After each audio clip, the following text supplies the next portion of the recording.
નમસ્કાર મિત્રો, મારું નામ પ્રવીણ ગાજપરિયા. આજે આપણે બનાવીશું ચીઝી પાસ્તા. કોબીજ છે, ઝીણી ઝીણી સુંધારેલી, ગાજર ઝીણા સુંધારેલા, લીંબુ, આદુ, મરચું ઝીણું સમારેલું, ચીઝ ઝીણું સમારેલું, ખમણેલું ધાણા, બોઇલ કરેલા પાસ્તા,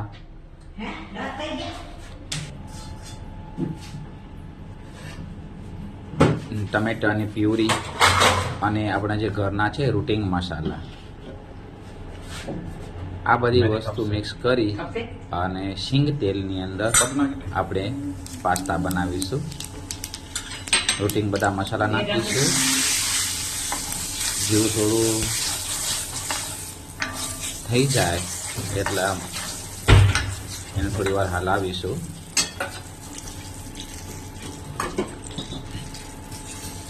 ત્યારબાદ એને આપણે જે બધા આદુ મરચાંની પેસ્ટ જેને સમારેલા હતા એ નાખીશું. ગાજર છે, ગાજર નાખીશું ઝીણું ઝીણું સમારેલું. ત્યારબાદ કોબી ઝીણી સમારેલી નાખીશું. ફૂલ ગેસ ઉપર આવીને થવા દઈશું. કેપ્સિકમ ઝીણા સમારેલા,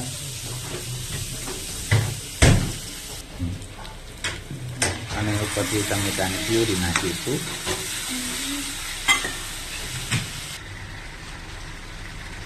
સ્વાદ અનુસાર લીંબુ, અને એને ટેસ્ટને બેલેન્સ કરવા માટે થોડી સાકર નાખીશું. કેમ કે આપણા ગુજરાતી લોકોનું ખાટું, મીઠું, તીખું એ ત્રણનું બેલેન્સ હોય તો જ કોઈ બી વસ્તુ ખાવામાં સારી લાગે છે. તો આપણે લીંબુ નાખી અને એકદમ તેલ છૂટું પડે એવી રીતે આપણે એને સાતળીશું.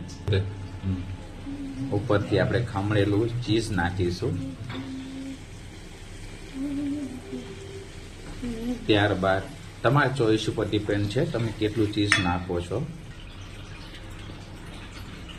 ચીઝ નાખ્યા બાદ બોઇલ કરેલા પાસ્તા એ નાખીશું. જો બોઇલ કરેલા પાસ્તા નાખવામાં બોઇલ કરીને પછી એને ધોઈ નાખવામાં આવે તો એનો વધારાનો જે સ્ટાર્ચ છે એ નીકળી જાય છે. જેથી કરીને આખો દિવસ સુધી તમે કદાચ પાસ્તા નાખો તો એ એકબીજાની અંદર વધારે ચીપકતા નથી. આ રીતે આપણે પાસ્તા બનાવ્યા.